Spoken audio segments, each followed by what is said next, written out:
Hi good morning. இன்னைக்கு sweet potato சக்கரவள்ளி கிழங்கு வச்சு இடியாப்பம் செய்ய போகிறோம்.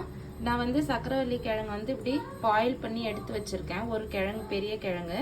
இதை இப்போ தோல் உரித்து எடுத்துக்கலாம். தோல் எடுத்து வச்சுட்டேன் கிழங்க. இப்போ இதை வந்து நம்ம கையால் மசிச்சாலும் மசிச்சுக்கலாம். நல்லா இப்படி நல்லா இந்த இது கட்டி கட்டியாக இல்லாமல் நல்லா இப்படி மாவு மாதிரி நல்லா பிசைஞ்சு எடுத்துக்கணும். உங்களால் பிசைய முடியல அப்படி ப்ராப்பராக அப்படின்னா நீங்கள் மிக்சியில் கூட ஒரு சுத்து போட்டு எடுத்துக்கலாம். இப்போ இது நல்லா நம்ம இப்படி பிசைஞ்சு எடுத்துட்டு இதோட அரிசி மாவை மிக்ஸ் பண்ணிக்கலாம். பாருங்கள், இந்த மாதிரி நல்லா சாஃப்டாக பிசைஞ்சு எடுத்துக்கணும், கட்டி கட்டியாக இல்லாமல். இப்போ வந்து நான் இந்த கப்பால், மெஷர்மெண்ட் கப்பால் ஒரு கப்பு வந்து அரிசி மாவு எடுத்திருக்கேன்.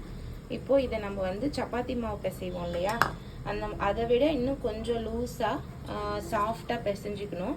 இது கூட வந்து சுடு தண்ணி சேர்த்து நம்ம கை பொறுக்க பொறுமையாக பிசைஞ்சு கரெக்டாக அந்த சாஃப்டான பதத்துக்கு எடுத்தால் தான் இடியாப்பம் வந்து நல்லா சாஃப்டாக வருமே.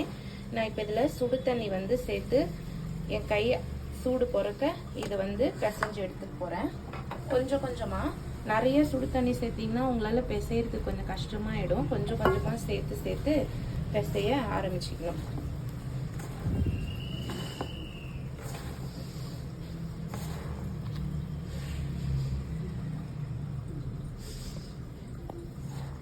பாருங்க, நல்லா இந்த அளவுக்கு சாஃப்டாக பிசைஞ்சு எடுத்துட்டேன். இப்போ இது வந்து ஒரு 5 மினிட்ஸ் அப்படியே ஊற வச்சுட்டு நான் ஸ்டீமுக்கு இட்லி குண்டானை வச்சு சூடு பண்ணுறதுக்கு ரெடி பண்ணிக்கிறேன். இன்னொரு விஷயம், நான் இதில் உப்பு சேர்க்கறத உங்களுக்கு காமிக்கல. நான் வந்து கிழங்கு வேய்க்கிறப்ப உப்பு போட்டு வேய்ச்சதுனால நான் உப்பு சேர்த்துக்கல. உங்களுக்கு வேணும்னா நீங்கள் மாவு பிசைகிறப்ப கொஞ்சம் உப்பு சேர்த்துக்கங்க. நான் இட்லி குண்டானில் தண்ணி வச்சு ஸ்டீமுக்கு வச்சுட்டேன். இப்போ வந்து தட்டில் இந்த மாதிரி லைட்டாக எண்ணெய் தடவி எடுத்து வச்சுருக்கேன். என்கிட்ட வந்து இடியாப்பம் செய்கிற அந்த இது கிடையாது, இதிலே தான் நான் செய்ய போகிறேன்.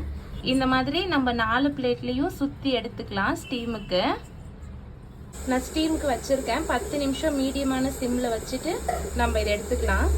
10 நிமிஷம் ஆயிடுச்சு, வெந்துருச்சு. இங்கே பாருங்கள், கையில் இப்படி தொட்டினா இப்படி மாவு ஒட்டக்கூடாது, நல்லா வெந்து வந்திருக்கு. இப்போ இதை எடுத்துக்கலாம். இங்கே பாருங்கள், நல்லா வெந்து வந்திருக்குல்ல, பாருங்கள்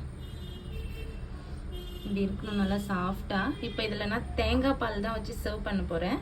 தேங்காய் பால் இன்னும் அரைக்கல, அதுக்காக தான் தேங்காய் எடுத்து வச்சுருக்கேன். இப்போ இதை அரைச்சிட்டு இதோட வச்சு கொடுக்குறேன், எப்படி இருக்குன்னு பார்க்கலாம்.